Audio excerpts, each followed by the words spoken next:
Hey friends, welcome to Sabbath School Daily, where we have been studying from this lesson right here, 3 Cosmic Messages. Today we are studying from week number 7, which has the title, Worshipping the Creator, and today's Tuesday's lesson, which has the title, A God Who is Close.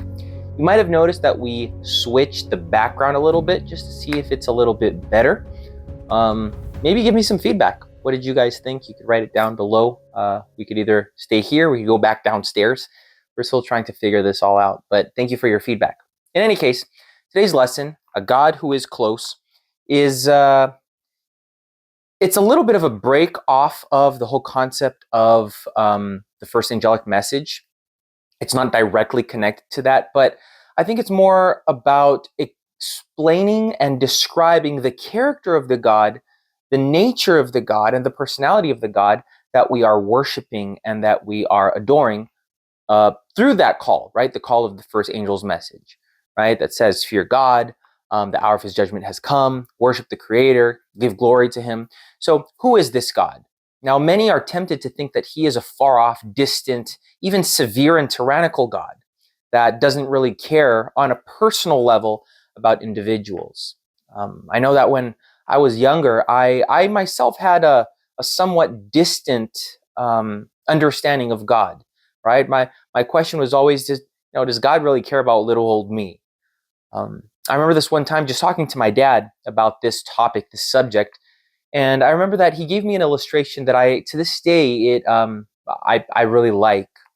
And basically, imagine yourself in heaven after all is done away with, all of this sin, all of this pain and horror, after everything's already been fixed, right? We're up in heaven in a mansion, in our mansion, and one day you hear a knock on the door. And you go and you open the door, and it's Jesus, right? And Jesus comes and he says, Lucas, or, insert your name, but Lucas, today I'm going to spend the day with you.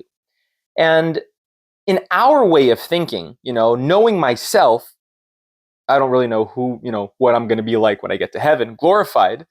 But knowing myself, I would think something along the lines of, well, Lord, do you have time enough for me? I mean, you're upholding the galaxies and the worlds and the nebulas and the stars, and do you really have time for me? And then in this illustration that my dad was giving me, he said that Jesus would then say, Lucas, I have all the time in the universe.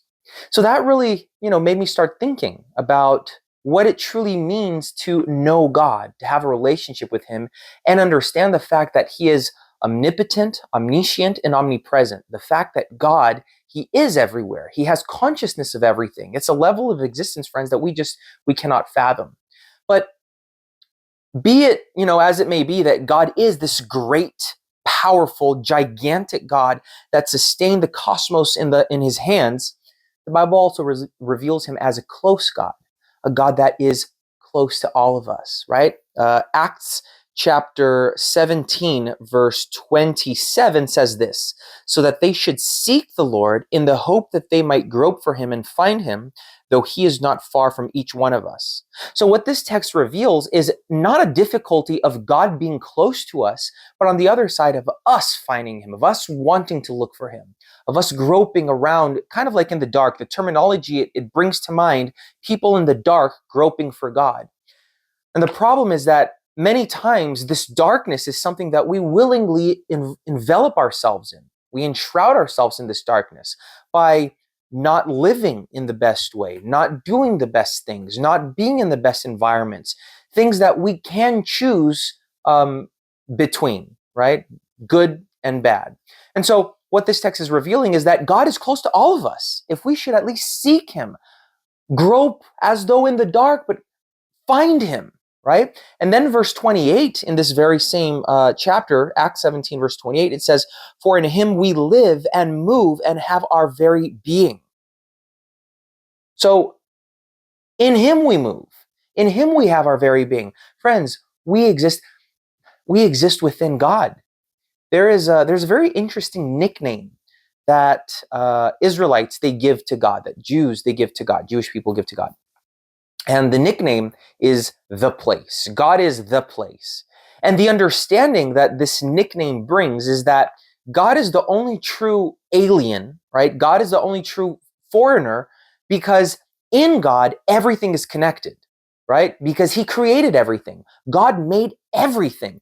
Everything that exists is in a way connected as creation because he made all of us. So God is the place in which all of us, everything, all of creation exists because he made us all. He made it. So that's what this text is saying, that we exist. So he is the true alien because he is the only thing, he is the only one that is outside of the created existence, right? The created creation. I hope that you understood what I'm trying to say. The last part of this text, it says, as for some of your own poets have said, for we are also his offspring.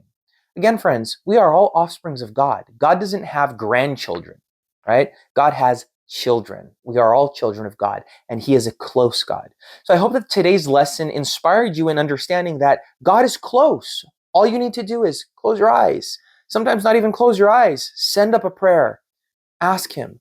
Talk to him. Connect to him. Relate to him. That's what the word religion means. It comes from the word religare. That means reconnect. It's a reconnection. Religion, true religion, is a reconnection. A relationship that began together, being connected, was separated, was lost because of sin, but through Christ we have been reconnected and we are welcome in the beloved. So I hope that you truly are encouraged by this lesson. Today was a beautiful lesson to study. Look up the Bible verses, write out your answers, write out your thoughts. I'm sure that will help you process the information. Also, please remember to like, to share, and to subscribe to these videos. We release one every day, and I hope to see you again here tomorrow for another Sabbath School Daily.